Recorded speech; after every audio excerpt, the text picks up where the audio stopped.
Kami Lembaga Persekutuan Pembawa Shalom atau LPPS Palu, lembaga kami bersifat interdenominasional, berasal dari berbagai gereja yang berbeda-beda, dan kami juga melayani siapa saja, bahkan non-Kristen pun. Fokus pelayanan kami adalah menjangkau dan melepaskan jiwa-jiwa yang terikat dengan kuasa kegelapan atau pelayanan pelepasan, dan yang lebih dikenal adalah pelayanan okultisme. Kami juga membentuk persekutuan mulai dari anak-anak hingga sampai kepada keluarga-keluarga. Dan salah satu yang menjadi saran kami untuk menjadi berkat adalah melalui media sosial yang ada. Dan kami juga membagikan renungan singkat atau membagikan kebenaran firman Tuhan secara singkat melalui video yang akan kami upload setiap hari Rabu dan juga hari Minggu melalui akun YouTube kami, yaitu Pembawa Shalom. Oleh sebab itu, bagi Bapak Ibu Saudara-saudari yang ingin bergabung bersama kami, silakan mengikuti setiap akun media sosial kami yang kami terapkan di deskripsi video ini. Shalom, damai sejahtera bagi kita semua. Kita pada saat ini akan merenungkan bersama kebenaran firman Tuhan. Namun sebelum itu, mari kita bersatu di dalam doa. Kita berdoa. Allah Bapa kami yang bertata di dalam kerajaan surga, terima kasih untuk waktu dan kesempatan yang Tuhan izinkan bagi kami untuk merenungkan kebenaran firman Tuhan yang ada. Biarlah Tuhan yang ada dapat memberkati kami semua, dapat menjadi pedoman dalam kehidupan kami. Berkati hamba-Mu yang menyampaikan, berkati jemaat Tuhan yang mendengarkan. Haleluya, amin. Pada saat ini kita akan bersama-sama merenungkan kebenaran firman Tuhan di dalam Injil Lukas. Di dalam Lukas pasal yang kedua ayat yang ke-8 sampai dengan ayat yang ke-20. Lukas pasal 2 ayat 8 sampai dengan 20. Di bawah perikop gembala-gembala. Saya akan bacakan bagi kita semua. Di daerah itu ada gembala-gembala yang tinggal di padang, menjaga kawanan ternak mereka pada waktu malam. Tiba-tiba berdirilah seorang malaikat Tuhan di dekat mereka, dan kemuliaan Tuhan bersinar meliputi mereka, dan mereka sangat ketakutan. Lalu kata malaikat itu kepada mereka, "Jangan takut, sebab sesungguhnya aku memberitakan kepadamu kesukaan besar untuk seluruh bangsa. Hari ini telah lahir bagimu juru selamat, yaitu Kristus Tuhan di kota Daud. Dan inilah tandanya bagimu. Kamu akan menjumpai seorang bayi dibungkus dengan lampin dan terbaring di dalam palungan." Dan tiba-tiba tampaklah bersama-sama dengan malaikat itu sejumlah besar bala tentara sorga yang memuji Allah. Katanya, "Kemuliaan bagi Allah di tempat yang maha tinggi, dan damai sejahtera di bumi di antara manusia yang berkenan kepadanya." Setelah malaikat-malaikat itu meninggalkan mereka dan kembali ke sorga, gembala-gembala itu berkata seorang kepada yang lain, "Marilah kita pergi ke Betlehem untuk melihat apa yang terjadi di sana, seperti yang diberitahukan Tuhan kepada kita." Lalu mereka cepat-cepat berangkat dan menjumpai Maria dan Yusuf dan bayi itu yang sedang berbaring di dalam palungan. Dan ketika mereka melihatnya, mereka memberitahukan apa yang telah dikatakan kepada mereka tentang anak itu. Dan semua orang yang mendengarnya heran tentang apa yang dikatakan gembala-gembala itu kepada mereka. Tetapi Maria menyimpan segala perkara itu di dalam hatinya dan merenungkannya. Ayat yang terakhir, "Maka kembalilah gembala-gembala itu sambil memuji dan memuliakan Allah, karena segala sesuatu yang mereka dengar dan mereka lihat, semuanya sesuai dengan apa yang telah dikatakan kepada mereka." Amin. Demikian jauh pembacaan Alkitab kita. Bapak Ibu Saudara yang terkasih di dalam nama Tuhan Yesus Kristus, pada kesempatan ini kita akan bersama-sama merenungkan kebenaran firman Tuhan di bawah satu judul atau satu tema yang akan saya bawakan, yaitu meneladani gembala. Sebelum kita lebih jauh lagi masuki apa yang dapat kita teladani dari gembala ini, kita harus mengetahui siapakah gembala. Gembala adalah profesi pemelihara kawanan domba dan kambing. yaitu ketika gembala mengiring domba dan kambing-kambingnya ke padang rumput. Pada saat gembala menunaikan tugasnya atau melaksanakan tugasnya, biasanya gembala membawa tongkat, ketapel, dan batu. Fungsi daripada tongkat ialah untuk menggiring domba atau kambing yang ada pada saat itu. Ketika domba atau kambing ini keluar daripada kawanannya, maka tongkat inilah yang akan mengarahkan kembali domba atau kambing ini ke kawanannya. Dan saya katakan tadi, dia membawa juga ketapel dan batu. Itu berfungsi ketika ada binatang buas yang ingin menerkam domba atau kambing yang digembalakan oleh gembala ini. Dan kita akan belajar bersama-sama lewati nats yang telah kita baca. Apa yang dialami oleh gembala pada saat itu di dalam Lukas pasal 2 ayatnya ke-8 sampai dengan ke-20 ini. Yang mereka alami itu yang pertama di ayat yang ke-9 dikatakan, tiba-tiba berdirilah seorang malaikat Tuhan di dekat mereka, dan kemuliaan Tuhan bersinar meliputi mereka, dan mereka sangat ketakutan.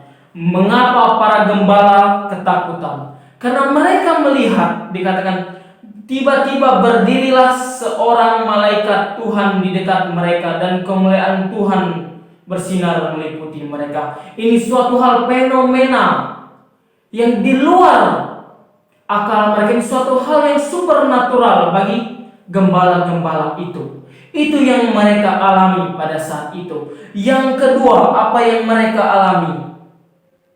Atau apa yang dialami oleh para gembala? Yang kedua, mereka mendengarkan kabar sukacita tentang kelahiran Juru Selamat, yaitu di ayat yang ke-10 dan yang ke-12 sampai dengan ke-12. Lalu kata malaikat itu kepada mereka, jangan takut, sebab sesungguhnya aku memberitakan kepadamu kesukaan besar untuk seluruh bangsa. Hari ini telah lahir bagimu Juru Selamat, yaitu Kristus Tuhan di kota Daud, dan inilah tandanya bagimu. Kamu akan menjumpai seorang bayi dibungkus dengan lampin dan terbaring di dalam palungan. Mereka mendengar kabar sukacita tentang Juru Selamat, dikatakan. Hal yang menarik di sini adalah bahwa kabar keselamatan atau kabar sukacita ini untuk seluruh bangsa, dikatakan di ayat yang ke-10 tadi. Yang berarti bahwa Juru Selamat yang dimaksud di sini adalah Juru Selamat yang menyelamatkan seluruh umat manusia yang berdosa. Bukan Juru Selamat yang dipahami oleh bangsa Israel atau yang diinginkan oleh bangsa Israel atau orang Yahudi pada saat itu ialah Juru Selamat secara politis atau politik. Bapak Ibu Saudara yang terkasih, melainkan kabar sukacita tentang kelahirannya Juru Selamat yang berlaku bagi seluruh bangsa atau semua orang. Mengapa berita tentang kelahiran Tuhan Yesus ini disampaikan kepada gembala? Yang pertama, karena pada masa itu gembala merupakan golongan masyarakat terendah. Itu yang pertama.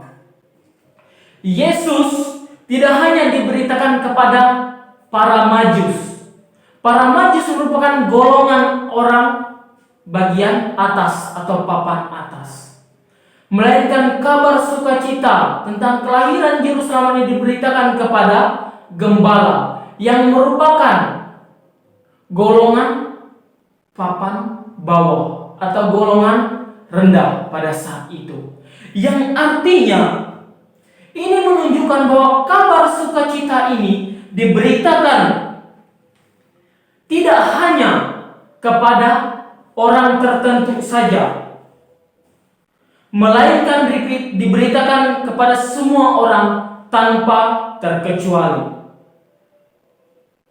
Artinya berita ini tidak memandang status sosial atau tidak memandang jabatan atau apapun, melainkan Kabar sukacita tentang kelahiran Juru Selamat ini diberitakan bagi semua orang tanpa terkecuali. Yang kedua, karena profesi gembala ini merupakan nubuatan simbolis tentang jabatan Tuhan Yesus pada masa itu, yang diberitakan pada Perjanjian Lama merupakan nubuatan simbolis. Para gembala di padang diberitakan tentang lahirnya Tuhan Yesus, Sang Gembala Agung yang memberi nyawanya kepada domba-dombanya. Yohanes pasal 10 ayat yang ke-11. Kita masuki dalam pembahasan selanjutnya. Apa yang dilakukan oleh para gembala ketika mereka mendengar tentang kelahiran Tuhan Yesus? Yang pertama, datang kepada Tuhan. Itu yang mereka lakukan setelah mereka mendengar tentang kelahiran Tuhan Yesus, yaitu di ayat yang ke-15 sampai dengan ke-16 dan 20. Saya akan bacakan. Setelah malaikat itu meninggalkan mereka dan kembali ke sorga, gembala itu berkata seorang kepada yang lain, "Marilah kita ke Betlehem untuk melihat apa yang terjadi di sana, seperti yang diberitahukan Tuhan kepada kita." Lalu mereka cepat-cepat berangkat dan menjumpai Maria dan Yusuf dan bayi itu yang sedang berbaring di dalam palungan. Ayat ke-20, maka kembalilah gembala-gembala itu sambil memuji dan memuliakan Allah karena segala sesuatu yang mereka dengar dan mereka lihat. Semuanya sesuai dengan apa yang telah dikatakan kepada mereka. Poin yang pertama tadi, mereka datang kepada Tuhan Yesus setelah mereka mendengar kabar sukacita tentang kelahiran Tuhan Yesus. Mungkin kita telah mendengar berita kelahiran Tuhan Yesus ini berulang-ulang kali. Dan kita akan memasuki Natal yang merupakan identik dengan kelahiran Tuhan Yesus. Namun yang menjadi pertanyaannya bagi kita atau refleksinya bagi kita, apakah kita seperti gembala-gembala ini yang datang kepada Tuhan setelah mendengar kabar ini? Sudahkah kita datang kepada Tuhan dengan sungguh-sungguh secara pribadi? Atau kita datang kepada Tuhan hanya untuk senang-senang di dalam perayaan Natal? Itu menjadi pertanyaan di dalam kehidupan kita masing-masing. Jikalau sampai pada saat ini kita hanya bersenang-senang karena acara Natal, maka sangat disayangkan. Mengapa tema kita tadi meneladani gembala? Karena kita melihat ketika mereka mendengar kelahiran tentang Tuhan Yesus, mereka mendatangi Tuhan Yesus. Begitu juga seharusnya kita yang sudah berulang-ulang kali mendengar tentang kelahiran Tuhan Yesus yang diberitakan bagi kita. Seharusnya kita datang kepada Tuhan dengan sungguh-sungguh, dengan hati yang tulus datang kepada Tuhan. Bapak Ibu Saudara yang terkasih. Poin yang kedua, apa yang dilakukan oleh para gembala ketika mereka mendengar tentang berita kelahiran Tuhan Yesus, yaitu menceritakan berita yang telah didengar tersebut. Di ayat yang ke-16, di ayat yang ke-17 dan 18. Dan ketika mereka melihatnya, mereka memberitahukan apa yang telah dikatakan kepada mereka tentang anak itu. Dan semua orang yang mendengarnya heran tentang apa yang dikatakan gembala-gembala itu kepada mereka di sini. Setelah mereka mendatangi Tuhan Yesus, para gembala ini menceritakan kabar sukacita yang didengar oleh mereka daripada malaikat Tuhan. Mereka atau para gembala ini memberitakan Injil kepada Yusuf, Maria, dan orang-orang yang berada di situ. Dikatakan tadi, lalu mereka cepat-cepat berangkat. Dan di ayat yang ke-18, dan semua orang mendengarnya heran tentang apa yang dikatakan gembala-gembala itu kepada mereka. Itu berita yang disampaikan malaikat kepada para gembala, maka para gembala menyampaikan kepada orang-orang yang berada di situ. Mereka menyampaikan Injil Tuhan. Begitu juga di dalam kehidupan kita. Sudahkah kita membagikan kabar sukacita ini kepada orang lain? Ataukah kabar sukacita ini hanya untuk orang yang kita kasihi, hanya untuk orang terdekat? Itu yang menjadi pertanyaannya di dalam kehidupan kita. Sedangkan di sini dikatakan tadi bahwa kesukaan besar untuk seluruh bangsa, yang artinya berita ini untuk semua orang dari kalangan apapun. Berarti kita memiliki kewajiban untuk memberitakan ini bagi semua orang yang belum mendengarkan kabar sukacita ini. Bapak Ibu Saudara yang terkasih di dalam nama Tuhan Yesus Kristus, mari kita bersama-sama terus memberitakan Injil Tuhan, terus memberitakan tentang kabar keselamatan yang datangnya daripada Tuhan, terus memberitakan tentang lahirnya Juru Selamat. Terlebih kita akan memasuki bulan Desember yang merupakan bulan Natal bagi umat percaya. Poin yang ketiga, apa yang dilakukan oleh para gembala setelah mendengar kabar tentang kelahiran Tuhan Yesus? Poin yang ketiga, memuji Tuhan. Di ayat yang ke-20, maka kembalilah gembala-gembala itu sambil memuji Tuhan dan memuliakan Allah karena segala sesuatu yang mereka dengar dan mereka lihat, semuanya sesuai dengan apa yang telah dikatakan kepada mereka. Mereka memuji Tuhan setelah mereka mendengar, setelah mereka menyampaikan Injil kepada orang di saat itu. Mereka memuji Tuhan, dikatakan selanjutnya. Bagaimana dengan kita? Sudahkah kita memuji Tuhan dengan sungguh-sungguh ketika kita mendengar berita keselamatan ini? Ataukah kita datang kepada Tuhan dalam perayaan Natal dengan memamerkan pakaian baju baru, celana baru, atau apapun yang baru? Atau kita pamerkan kesombongan kita? Itu yang menjadi pertanyaan di dalam kehidupan kita. Sudahkah kita memuji Tuhan dengan sungguh-sungguh? Sudahkah kita memuliakan nama Tuhan?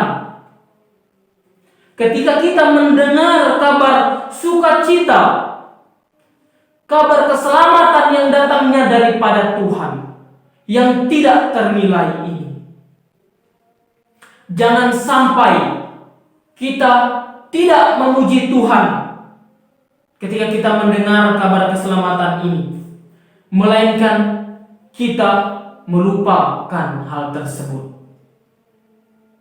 Jadi kita belajar bersama-sama daripada gembala-gembala ini, bagaimana mereka ketika mereka mendengar kabar tentang kelahiran Tuhan Yesus Juru Selamat, mereka datang kepada Tuhan dengan sungguh-sungguh. Mereka memberitakan tentang kabar sukacita dan mereka memuji, muliakan nama Tuhan. Demikian jauh yang dapat saya sampaikan. Kiranya marilah kita belajar dan meneladani gembala-gembala ini. Kita bersatu di dalam doa. Terima kasih banyak Tuhan untuk kebaikan Tuhan di dalam kehidupan kami. Jikalau sampai pada hari ini Tuhan kami lupa, ketika kami mendengarkan kabar keselamatan daripada Tuhan, kami lupa datang kepada Tuhan, kami lupa untuk memberitakan Injil Tuhan, dan kami juga lupa untuk memuji muliakan nama Tuhan karena kedahsyatan Tuhan, karena keselamatan yang luar biasa tidak ternilainya daripada Tuhan. Ampuni kami Tuhan. Terima kasih untuk kebenaran firman Tuhan yang ada, yang telah mengingatkan kami daripada gembala-gembala ini yang menuntun kehidupan kami seharusnya seperti gembala-gembala ini. Terima kasih banyak Tuhan untuk kebenaran firman Tuhan yang ada. Biarlah kebenaran firman Tuhan ini dapat kami lakukan di dalam kehidupan kami masing-masing. Haleluya. Amin.